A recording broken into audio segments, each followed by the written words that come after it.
We're in lesson 2, which is page 5, defining the law, and we're on Leviticus 19. Lesson 2, Leviticus 19. Leviticus 19, lesson 2. Let's have someone read for us verses 1 through 14. Leviticus 19, verses 1 through 14.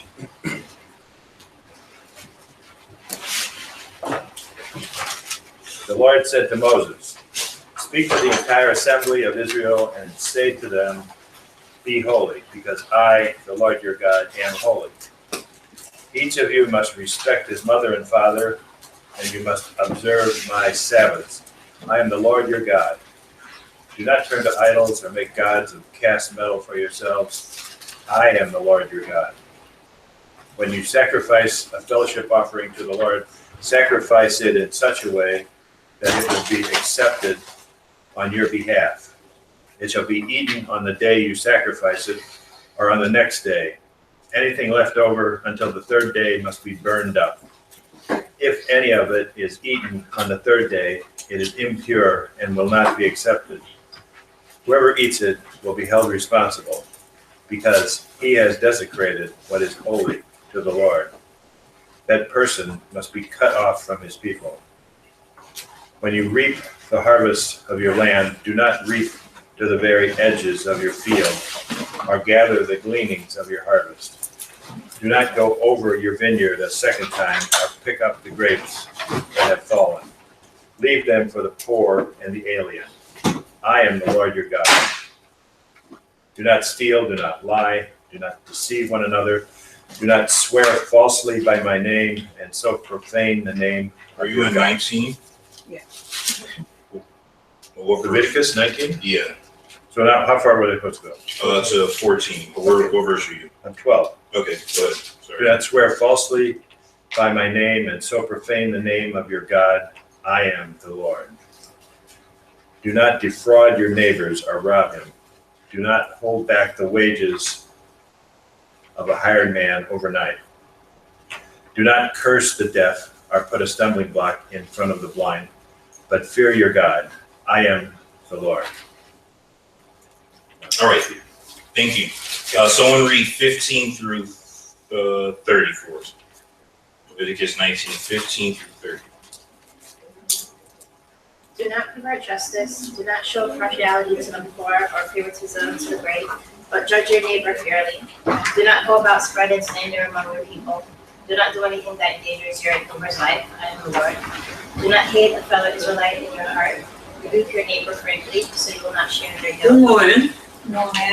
How are you? Do not seek revenge or bear a grudge against anyone among your people, but love your neighbor as yourself. I am the Lord. Keep my decrees. Do not make different kinds of animals. Do not plant your field with 2 kinds of seed. Do not wear clothing woven of 2 kinds of material. If a man seeks a female slave who was promised to another man, or who has not been ransomed or given her freedom, there must be a due punishment. Yet they are not to be put to death because she had not been freed. The man, however, must bring a ram to the entrance to the tent of meeting for a guilt offering to the Lord. With the ram of the guilt offering, the priest is to make atonement for him before the Lord for the sin he has committed, and his sin will be forgiven. When you enter the land and plant any kind of fruit tree, guard its fruit as forbidden. For 3 years you are to consider it forbidden. It must not be eaten. In the 4th year, all the fruit will be holy, an offering of praise to the Lord. But in the 5th year, you may eat it as fruit. In this way, your harvest will be increased. I am the Lord your God. Do not eat any meat with the blood still in it. Do not practice divination or seek omens. Do not cut the hair at the sides of your head or clip off the edges of your beard. Do not cut your bodies with the dead or put tattoo marks on yourself. I am the Lord. Do not degrade your daughter by making her prostitute, or the land will turn into prostitution because of wickedness. Observe my Sabbaths and have reverence for my sanctuary. I am the Lord. Thanks. And then someone read for us just 31 through 37, just to end the chapter. Somebody read for us Leviticus 19, 31 through 37. Nice and loud. Give no one regards to the medium and familiar spirit. Do not seek after them to be defiled by them. I am the Lord your God. You shall rise before the gray-headed and honor the presence of an old man, and fear your God. I am your Lord. And if a stranger dwell with you in your land, you shall not mistreat him. The stranger who dwell among you shall be to you as one born among you, and you shall love him as yourself. For you were strangers in the land of Egypt. I am the Lord your God. You shall not injustice the judgment in measurement or length, width, or volume. You shall have honest scale, honest weight, and honest ephah, and an honest him. I am your Lord your God, who brought you out of the land of Egypt. Therefore you shall observe all my statutes and all my judgments and perform them. I am your Lord. Thank you. All right, thanks for our readers. I know that was lengthy. Okay, we're in chapter, lesson 2, page 5. Remember, in the middle of each section after the yellow page starts over. Lesson 2 is defining the law. We're in Leviticus chapter 19. Leviticus 19. We just read verses 1 through 37. Let's look at question 1, Leviticus 19. I'm going to reread verse 2. Leviticus 19, verse 2. Speak to all of the congregation of the children of Israel and say to them, this is God talking to Moses according to verse 1. You shall be holy, for I, the Lord your God, am holy. What New Testament reference do we have where Jesus saying the same thing to the disciples? What verse? No, Jesus. So Matthew, Mark, Luke, and John. There's a passage where Jesus literally says something about being holy because God is holy. Where is that? Which gospel is that? Let's start there to narrow it down. Where is it? Matthew, Mark, Luke, and John. 1 out of 4 chance. Which one? Okay, Matthew. And then what chapter? 28 chapters. Matthew.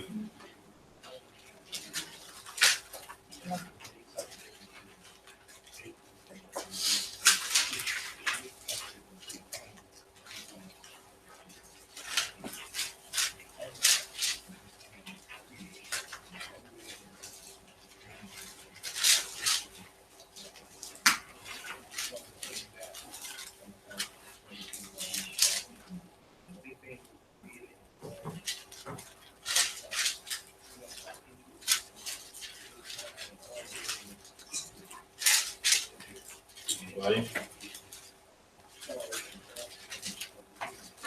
Looking at the red print. I know, I'm Sermon on the Mount. Sermon on the Mount is which chapters? 5 through 8. So Matthew 5 is a lot of verses. 48 verses. 48. 48. Mine says, therefore you shall be perfect. Yes. Yep. Perfect. Got it. Yep. Some versions say perfect, some versions say holy, right? Now let's go to Sister Ruby's verse for 1 Peter chapter 1. And Peter was who? Who was he?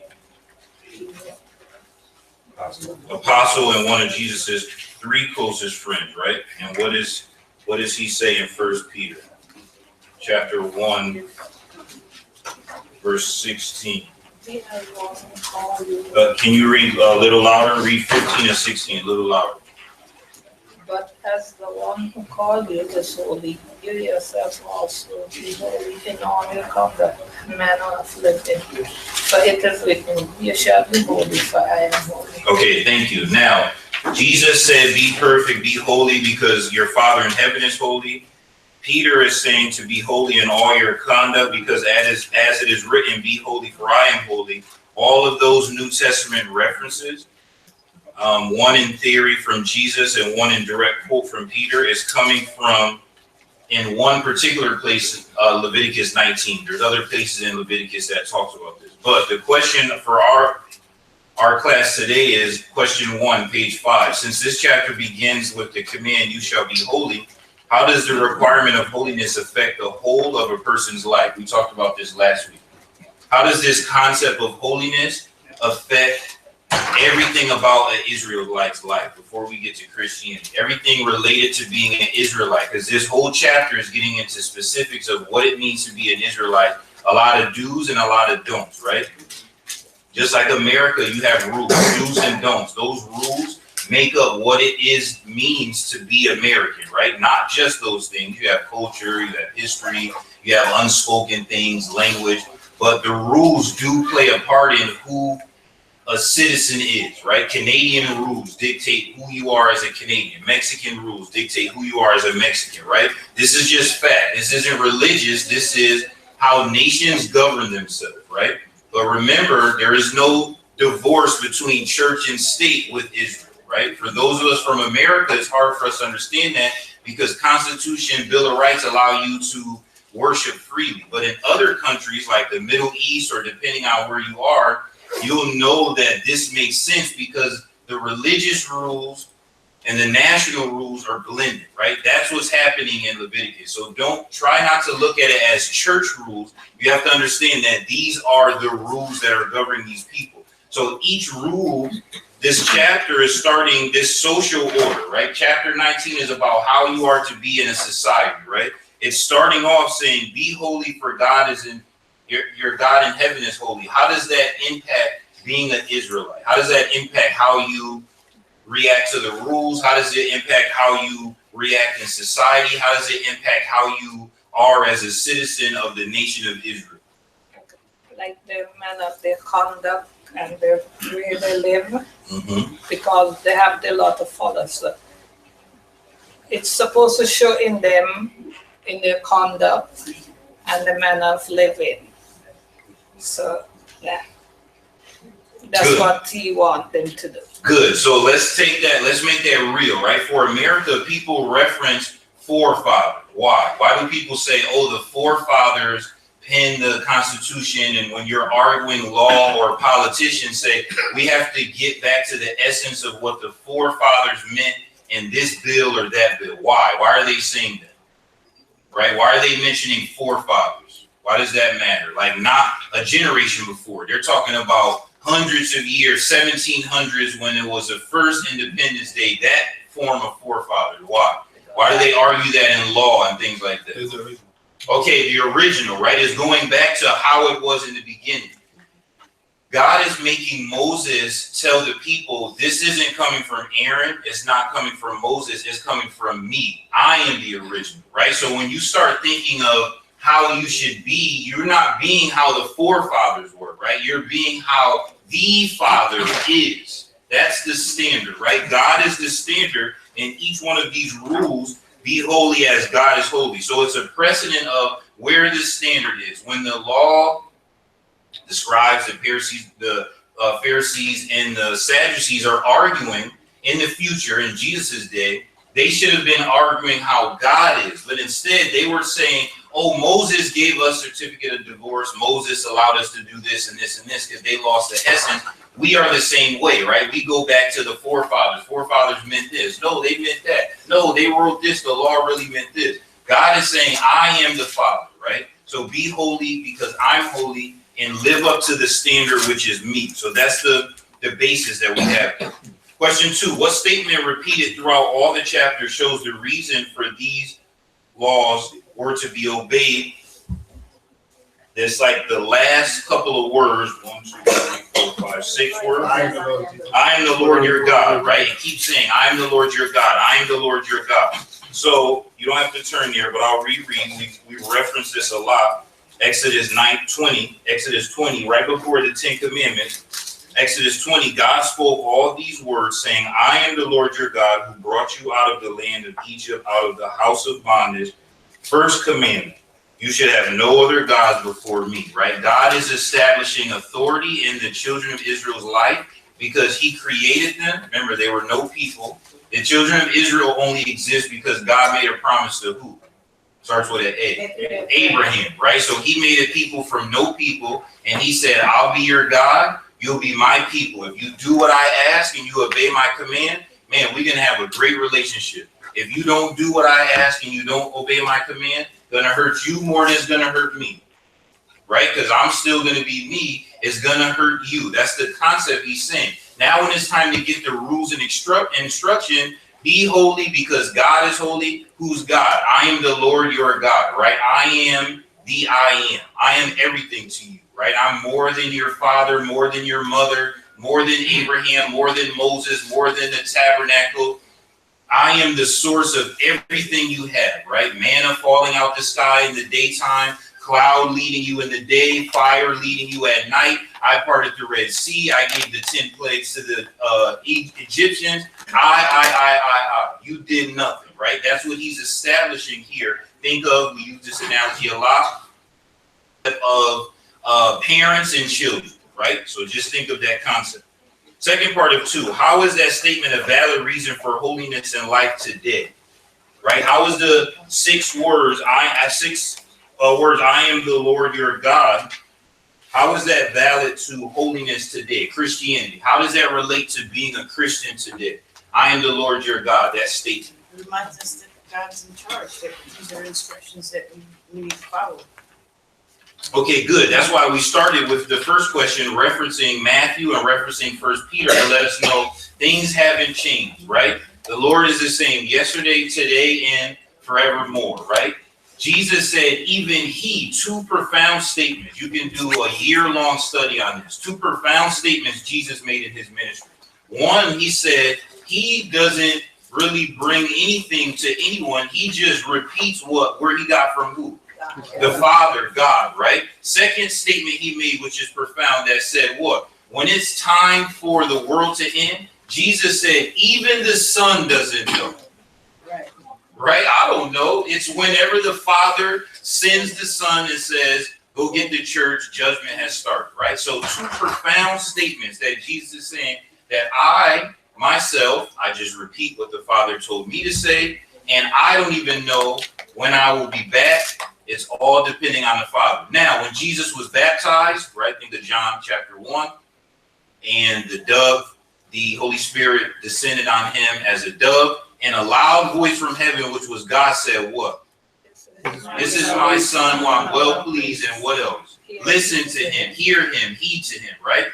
All authority and power in heaven have been given to Jesus. Jesus says that. You can go to John chapter 14, John chapter 16. So it's cyclical, right? The authority to speak on God's behalf comes only through Jesus Christ. He said, I'm the door, I'm the way, the truth, and the life.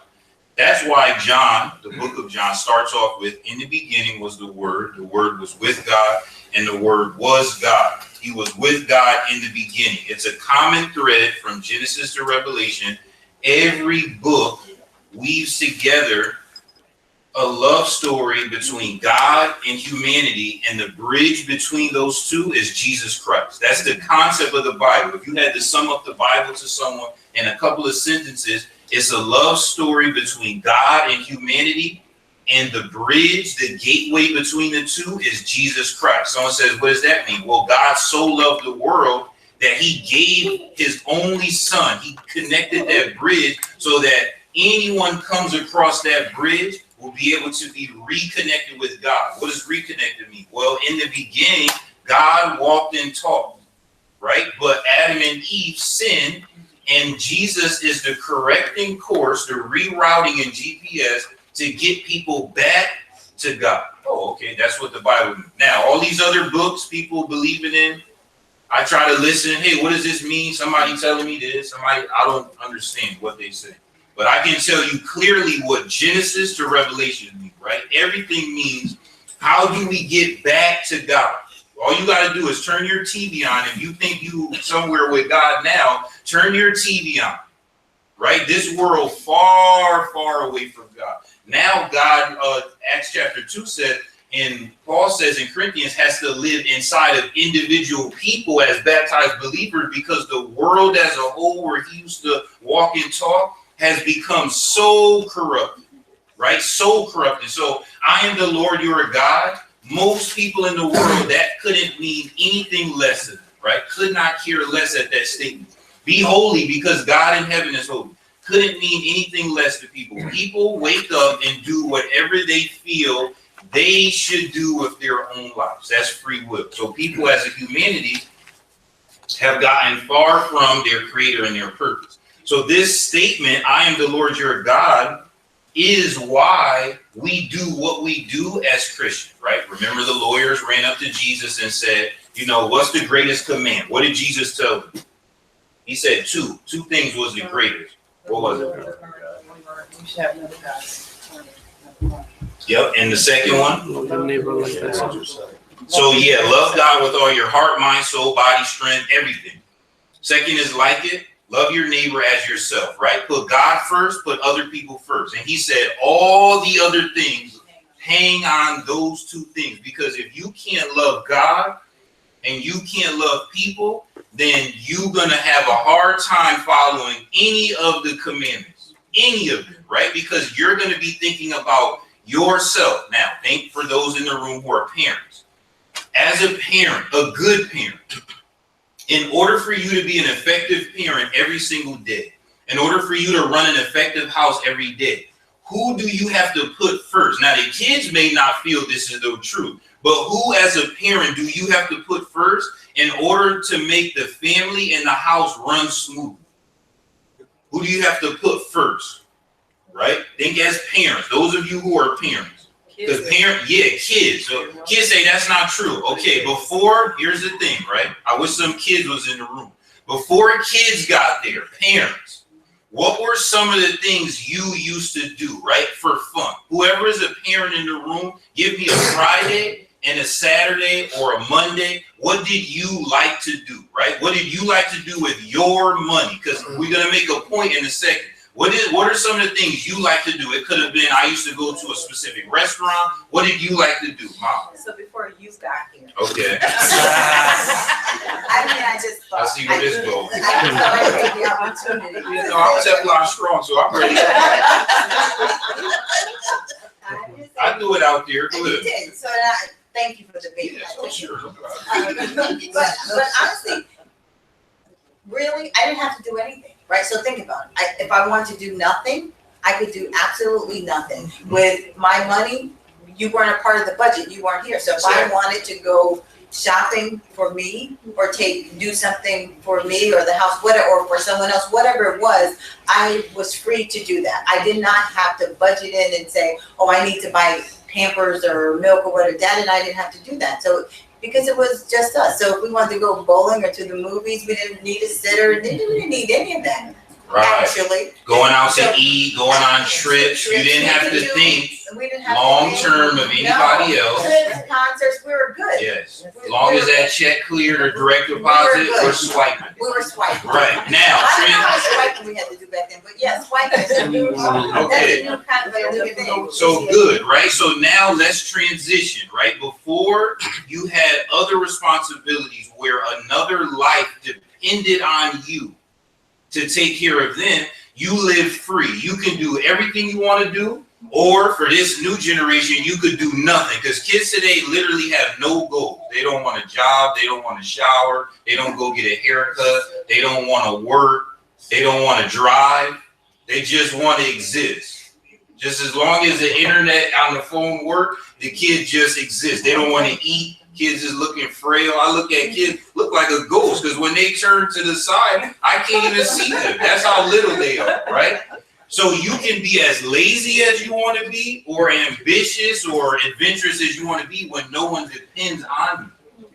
When somebody cries out, and that cry means I'm either hungry, I need attention, or I need someone to change me. Now when I wake up, I can't think about doing nothing, going bowling, going on a trip. Hey, honey, what we gonna do this Friday? I'm thinking about that immediate need that I hear audibly, right? Taking care of the child. So in order for me to be effective as a mom, a dad, or running a house, I gotta put the children above me, because if it was up to me, I may have different goals that would hinder the child's successful life. I may want to go out, have fun, and we used to spend that money because 2 weeks you get paid again. You can't live like that with the child, right? Because children cost every single day. As adults, you don't gotta eat 3 times a day.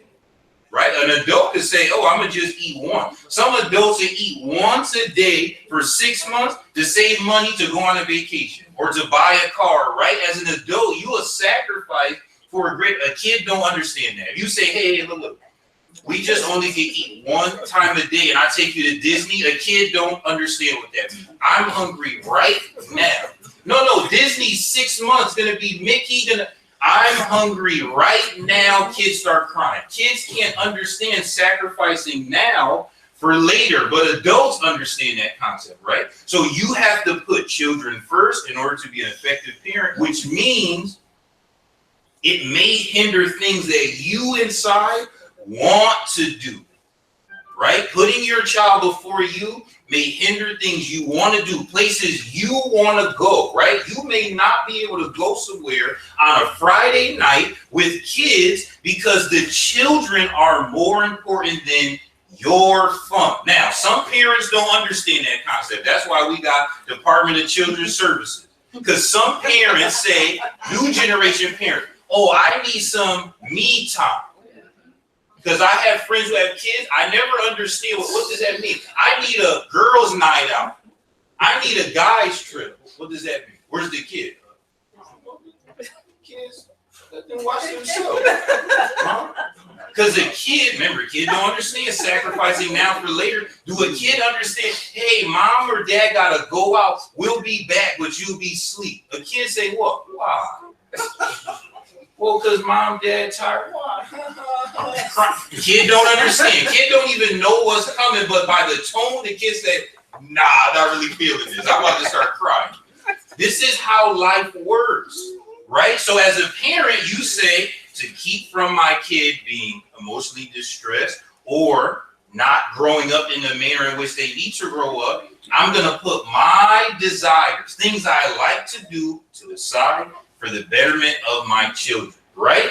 That's what it means to be a good parent. Now, to be a good Christian, right, and in this context, to be a good Israelite, in order for me to follow a do not, I'm going to have to put my desires to the side and think about God and other people first, right? Here is one second, sister. Here is a concept that will make sense, right? If the plate come around to me, and I don't think of God, what he did for me first, and I don't think of the church first, I'm going to think, man, I could use that $20. Because after we leave here, I'm going to be starving. So instead of putting 20 here, I'm about to go get ribs instead. Because I'm hungry. Plus, it's enough people in here that they'll cover my 20. Right? That's how I'm going to start thinking about me first, right? Because I have to take care of my needs. Or if I wake up Sunday for the men and I was on singing or I was on Lord's Supper, I'm tired. So you're not going to go to church? David always at church. David will do it. One of them Davids, I don't know. Right? Because we're going to think of somebody else instead of putting it, you're going to think of yourself instead of thinking of God and somebody else, right? And you start thinking of actual rules.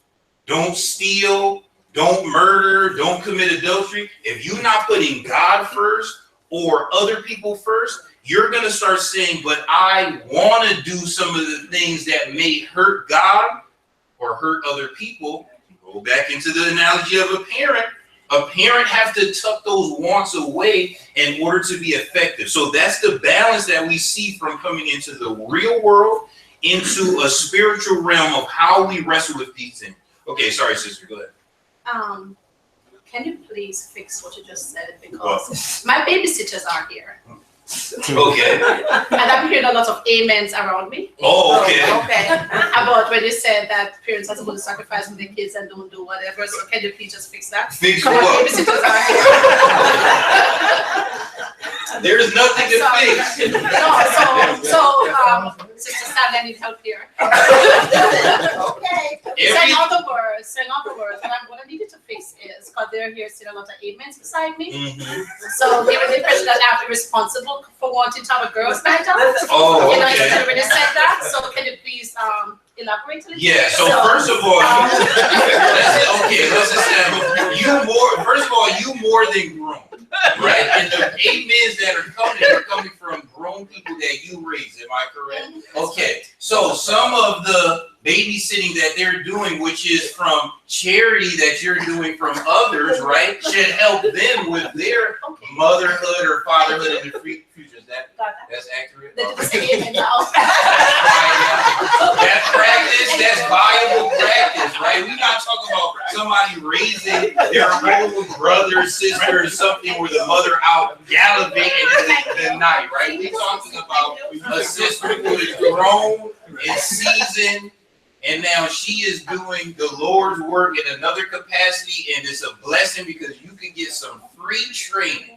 Some free Allen Iverson training practice now before the real thing happens, and that's all it works. Yes. And so I would concur with that, right? Because, Timothy does say, older women Teach the train younger. them. Wow. So you could look at it. Well, that was a strong amen.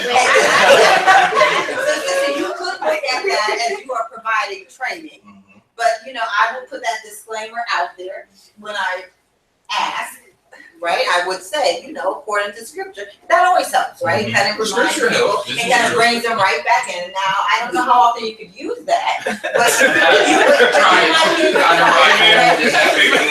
Try that out. You might be able to try it. Very good. Okay. Maybe once. No, so yeah. So to Sister Karen's point, when we're looking at as a family structure, right? This is in all seriousness, right? Think of it from a mother's standpoint. As a mother, the dynamic when a mother and daughter are both adults, the mother is hoping that the things that they laid down as a foundation starts to bleed out in action in an adult woman, right? At some point, and it's difficult for both parties. Church don't really talk much about this. At some point, mother and daughter, mother and son, father and daughter, father and son, the relationship is going to change because everyone are adults now.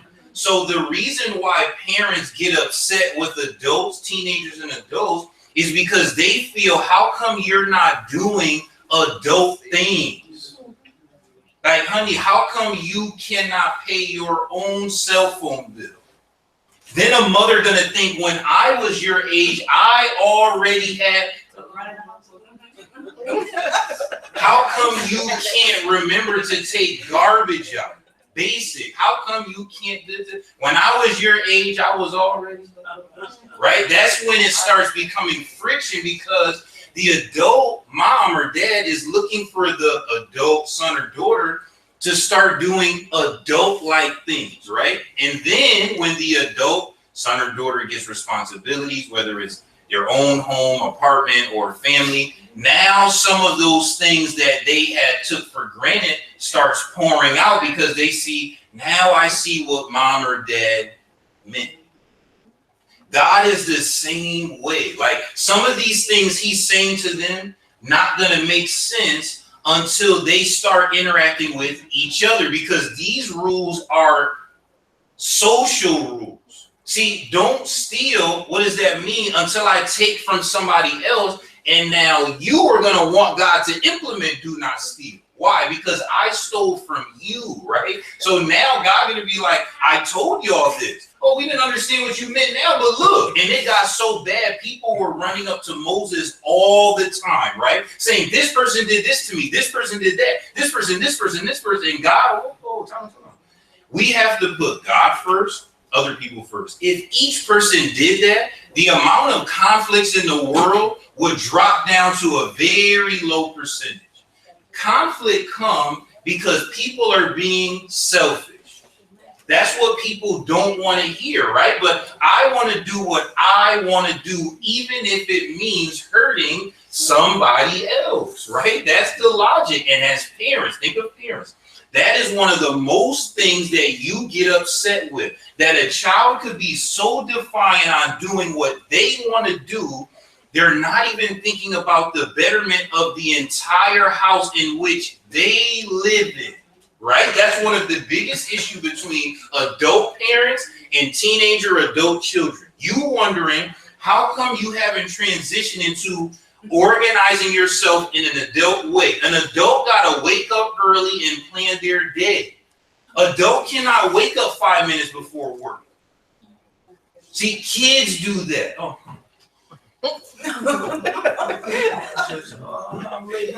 Right? Because as an adult, if you're late multiple times, what happens to your employee?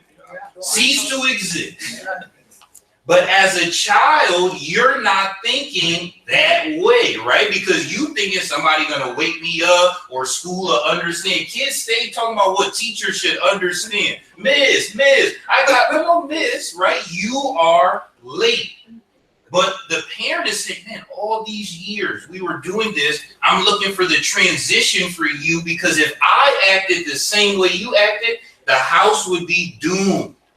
But the child is not grasping that, right? Some grasp earlier than others. This is what God is talking about. God is saying, don't forget, I'm not down there. So truth be told, whether y'all do these things, don't really impact me all that much. It's going to hurt my feelings. But remember, I got a lot of children, people all over the world. God is not here. See, sometimes we forget God was going back to where he came from after he talked to Adam and Eve. Now he's saying, I'm not coming back here anymore. Y'all are way too bad. So when you don't do what I ask you to do, it's only going to make your life miserable, because I'm already God. I'm already where you're trying to get to. I'm not trying to get to where you are. You're trying to get to where I am. Don't parents have the conversation with a child that way?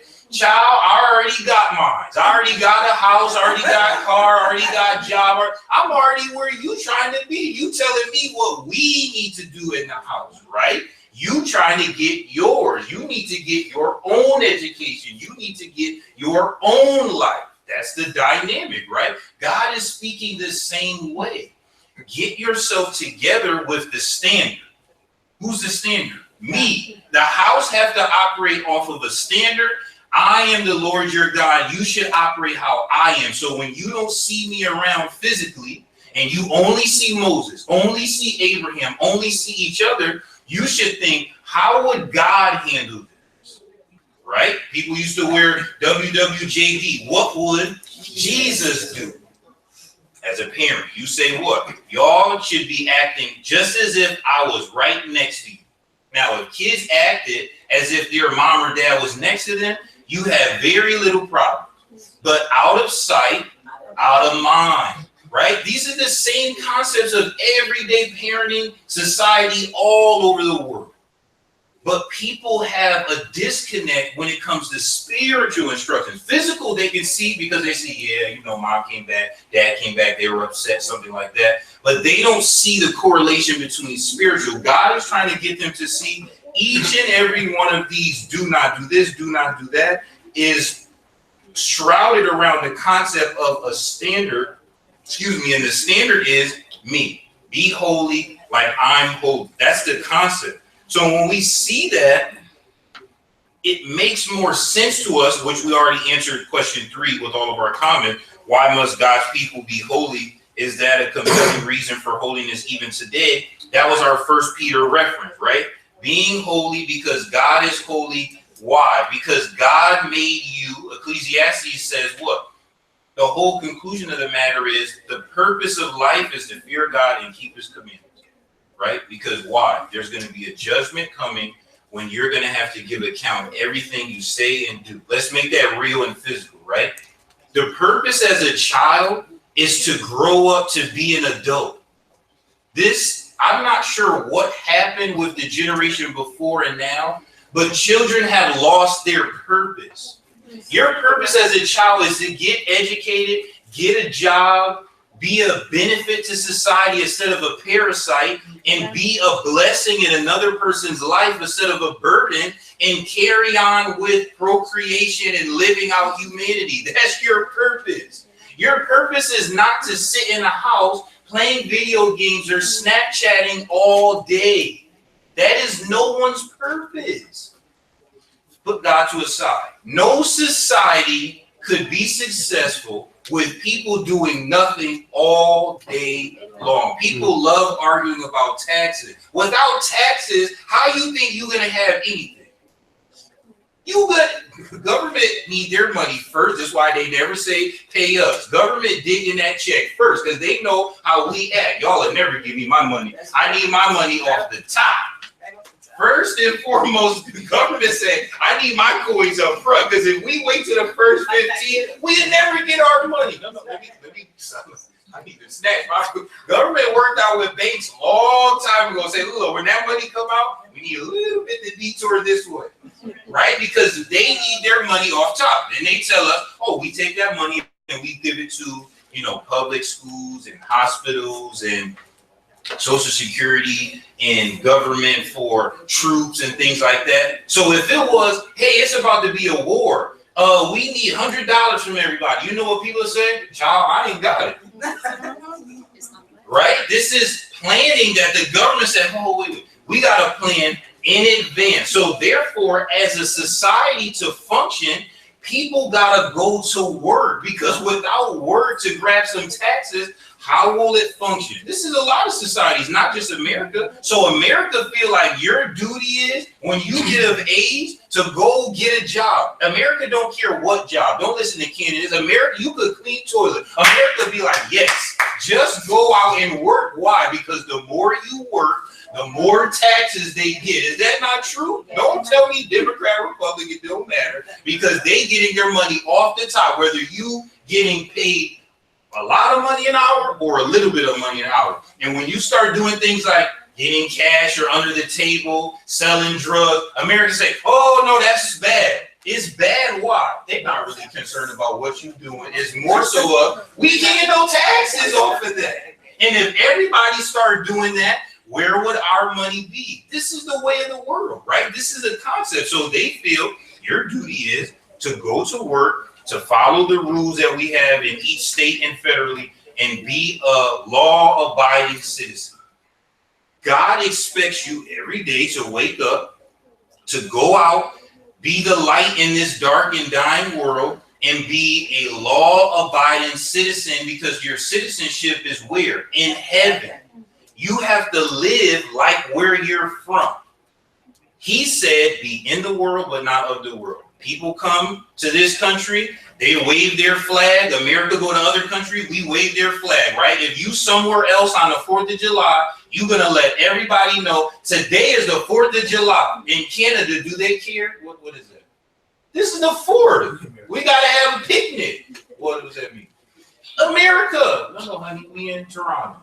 What Americans do? Child celebrating the 4th. Americans arrogant when they get to other country. Americans be like this. Hey, that's disrespectful. Americans be like, I don't care. This is America. No, we not in America. Right? America, wherever they go, they don't care about nobody's feelings. It's America. This is where we're from. God's saying, how come y'all so much like that for world things, but can't say, I don't care if I'm in the middle of a strip club, a brothel, or kids beating up each other in a school, I'm going to say I'm a Christian.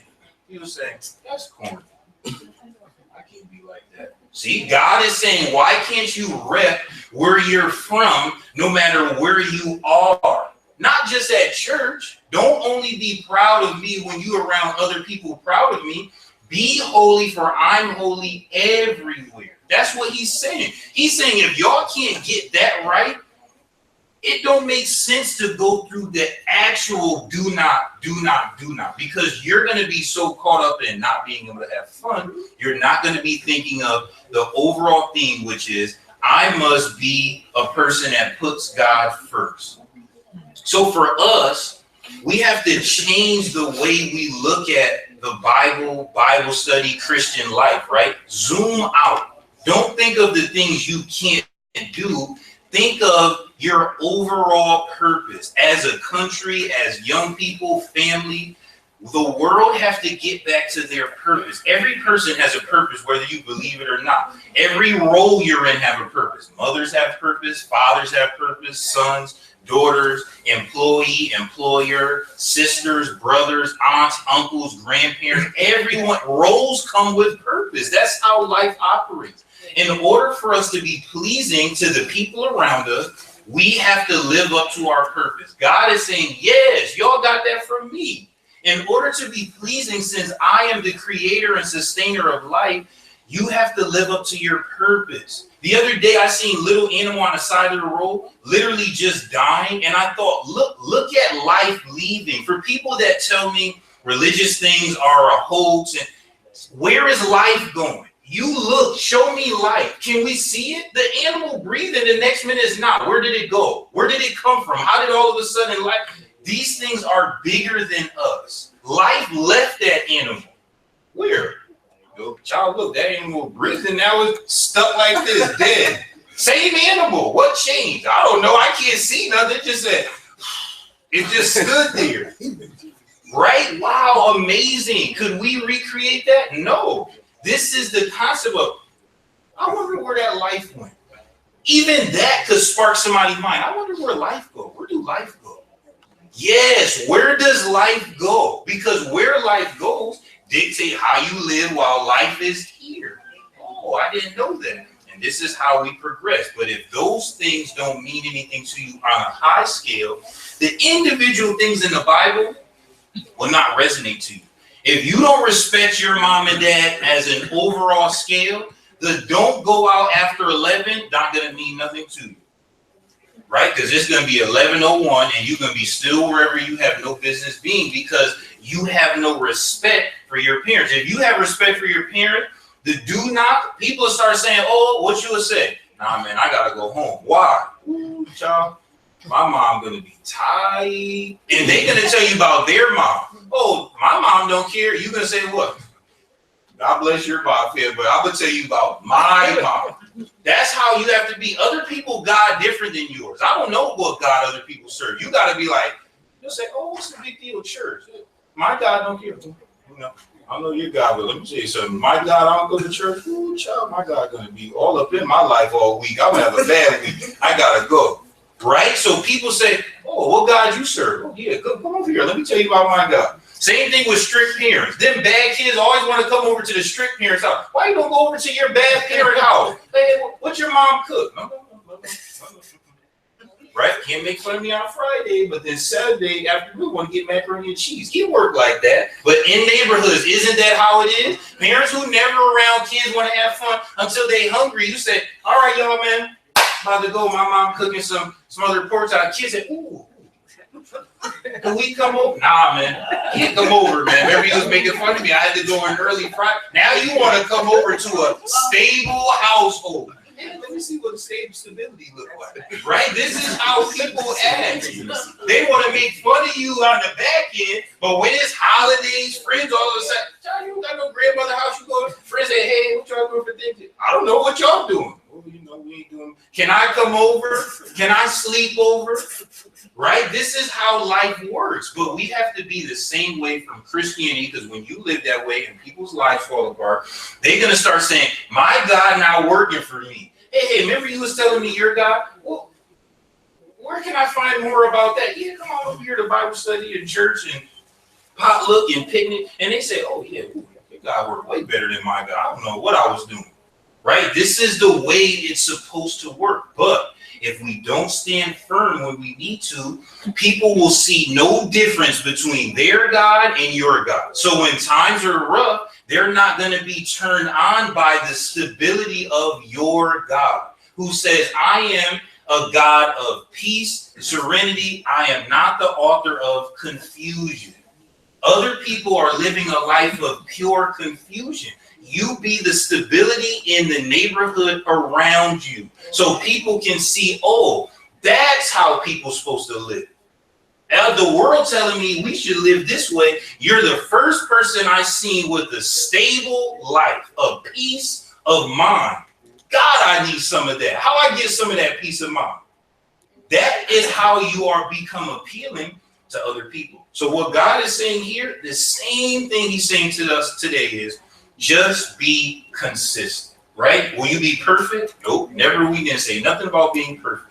Just try to be better than yourself and your surroundings. Okay, who should I try to be more like? God. God, that I can do. I'll try to be more like God so people will want to be more like him and less like the world. Okay, we're out of time now tremendously, so I apologize if anyone had any closing comments, but let us go to God in prayer as we transition into our worship service. Heavenly Father, we thank you for this beautiful and blessed day. Thank you for giving us the opportunity to petition a prayer up to you. Thanking you for the ability to study your word. We don't take that lightly. We know there was a time in history in this part of the world where people were not allowed to even possess a Bible. So we're thankful, dear God, that we live in this day and time on this soil where we can do so. We're mindful of those individuals throughout the world today and other parts that cannot speak freely about your word even this morning. So we're thankful for that opportunity. We ask that we can be more like you, put people first, and live a life according to your son's calling. We're thankful that we have the opportunity to worship, be with those individuals traveling here without the loss or harm of any, if it be thy will. And we pray that our worship service will be in spirit and in truth, presented to you in a sweet smelling aroma in your throne. And it's in Jesus' name we pray. Amen. All right, thank you again, all of our Bible readers and everyone who had comments.